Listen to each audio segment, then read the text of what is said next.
Hello everyone, it's March 31st, 2015. It's Tuesday. It's Harp Tuesday. And before I talk about today's episode, I just want to mention that inspired by the last episode of Harp Tuesday, I've started a new video series called Slow Motion Monday, where on the weeks that I'm not doing a Harp Tuesday episode, I'll do a very short slow motion video. And so that means every week, by say Wednesday at least, if you check in on the channel, you should see a new video, because sometimes of course it takes time to put it together and upload it. Anyway, but this week of course we have a Harp Tuesday episode. And for this episode, what I thought I would do is just talk about, I guess it's kind of analyzing or looking at I'm looking at a very small section in a piece that I'm working on and that I've decided to play slightly differently and just talk about that. So the piece in question is the Grandjany Rhapsodie, which I played a snippet, I played the end of it for you in that last Harp Tuesday episode, the slow motion one. And this is a piece that I've performed, I've learned it twice, right? I've played it twice. I learned it once, performed it, and then I learned it again for another concert quite a few years later and performed it. So I know it, but I also haven't performed it many, many times. And you learn a lot about a piece when you perform it. You can, of course, practice it for a long time, but there's differences when you perform it. Anyway, so I'm performing this again coming up in the spring. And it's a great piece of music, but I still feel that I have a lot to learn about it, right? That each time you approach a piece, you learn something different.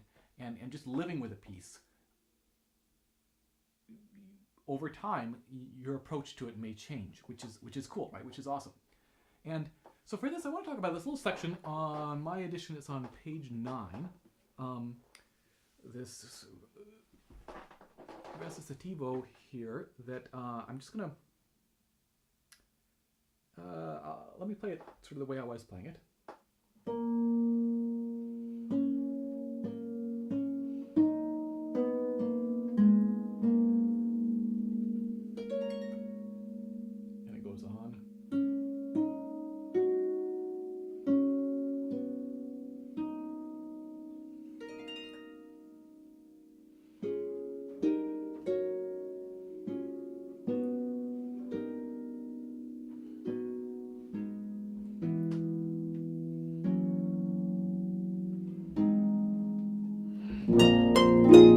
Etc. Then we get quite excited.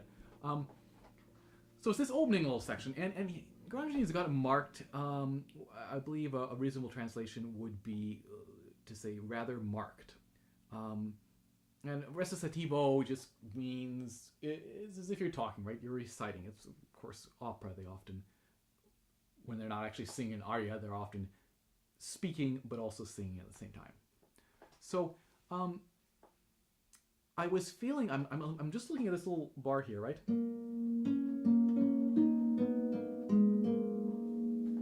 And I was feeling those triplets at the end as being rather marked, rather pronounced, rather deliberate, a certain amount of weight to them. But as I've been playing it this time, I'm kind of wanting them to be softer and to be gentler and to flow in a different way. So something like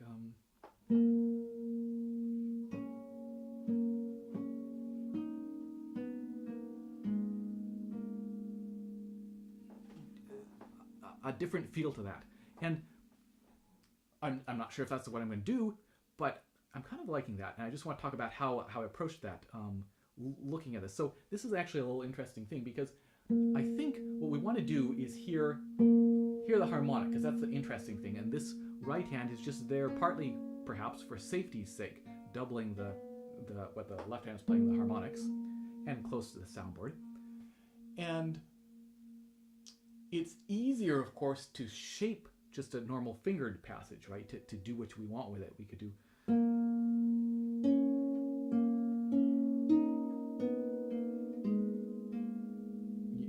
that's fairly easy. It's harder with these because there's a certain attack to them, right? There's a certain percussive quality inherent in the harp, especially with the harmonics, that we often will hear that attack, and we don't necessarily hear the sound is sustaining from note to note. It's harder to make it sound as if you're playing a French horn or as if you're singing. But I think we can do a little bit of that. And so I experimented with just trying to make sure I'm getting, as nice a harmonic, and maybe adjusting the point of my hand where I'm touching the string, just to try and get the shape of my hand, just to try and get the sound that I want.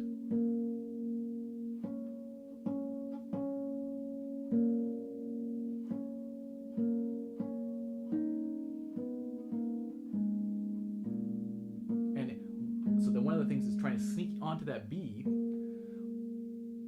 at the last minute so we don't hear that A get muffled, right? So we don't hear that pause, which is kind of cool if that's what we want, but I'm experimenting not having that. So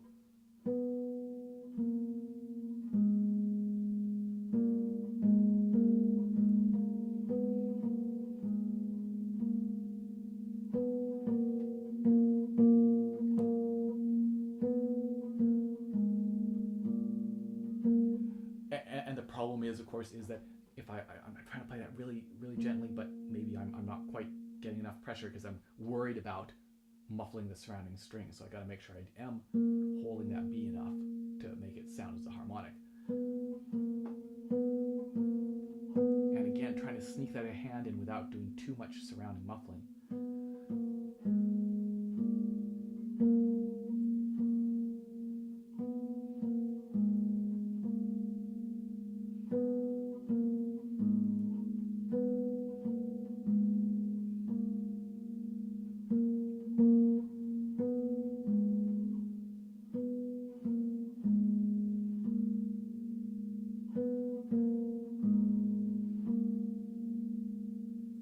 Something like that. And I also realized in the right hand what I was doing. So I'm avoiding the thumb in this so that it can be fairly close to the soundboard, and so that it has a consistent sound. We don't have the thumb coming in there as a slightly different sound than the fingers because of that different motion. So what have we got?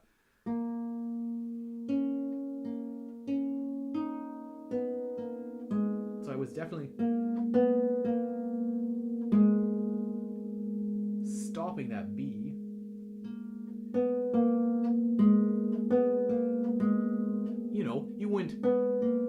You wouldn't hear it necessarily get stopped because I'm placing as I'm playing. But it does mean at this point the B is no longer ringing, rather than, right, just a little bit more sound going on. The risk, of course, is that now I have to find this B and avoid buzzing on the A rather than by placing here. I don't have that risk.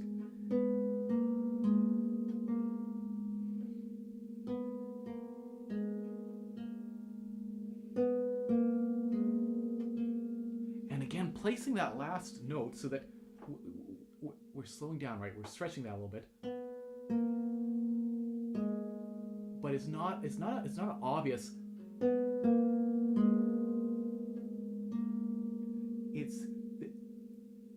It's just trying to fall off very naturally, right?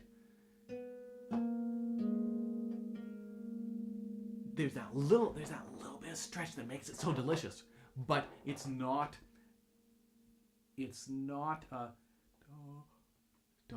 we're not kind of holding that tension of waiting for it. It's getting stretched, but it's just happening in a very natural way. The progression, there's no sense of artificial hold, that it's just moving really beautifully from each note to note. That's the goal, at least, right? That's what I'm aiming for. And then, of course, trying to think about the balance. It is hard to bring those harmonics out above the right hand, but we can really bring the right hand down quite a bit, right? So that we're just hearing.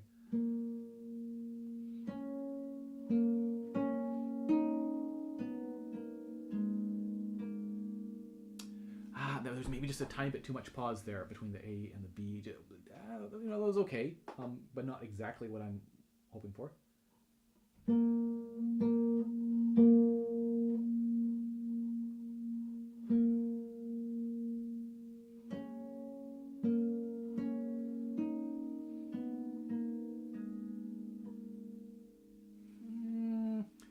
let's get set a little bit by what's happening beforehand. What have we got? We got natural.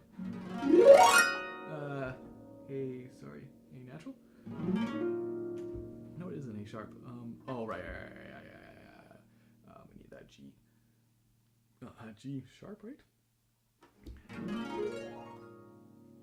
G natural. Yeah, let's see.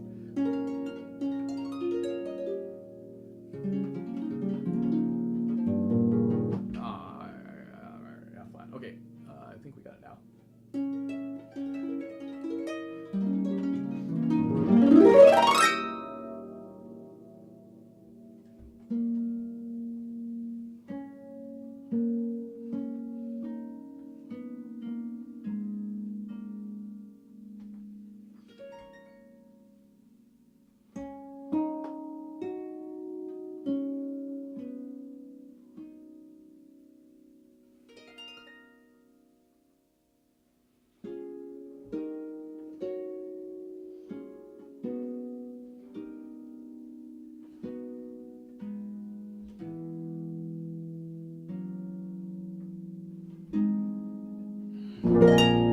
And this this last chord here is glorious because we're kind of expecting it's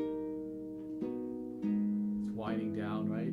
It's still winding down, and we expect this to be winding down, and instead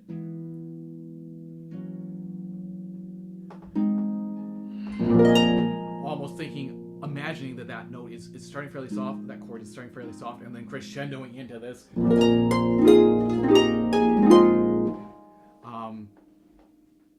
Anyway, yeah, so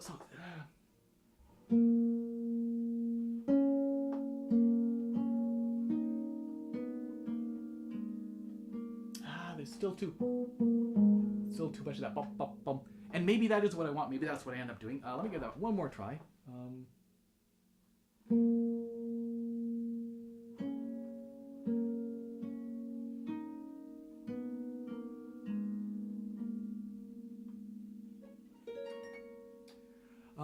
Anyway, so still working on that, and I'm not decided, of course, whether that's the way I want to play it, but I thought just an interesting little look at how one might approach something, right? So when we come to a spot where we know, hey, we want to do something special with it, right?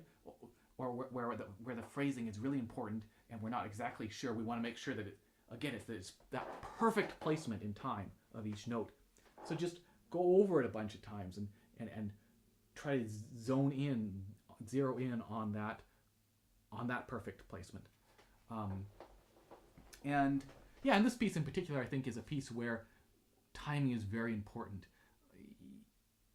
You need to be able to not be afraid to take a bunch of time at various spots. It's the spacing, I think, is what makes the piece. There's some very fast and somewhat rhythmic spots, but there's also some places where you really just have to breathe with a piece. Anyway, so hope that was interesting. And of course, next week there'll be a Slow Motion Monday video, and I will see you in 2 weeks' time. Cheers.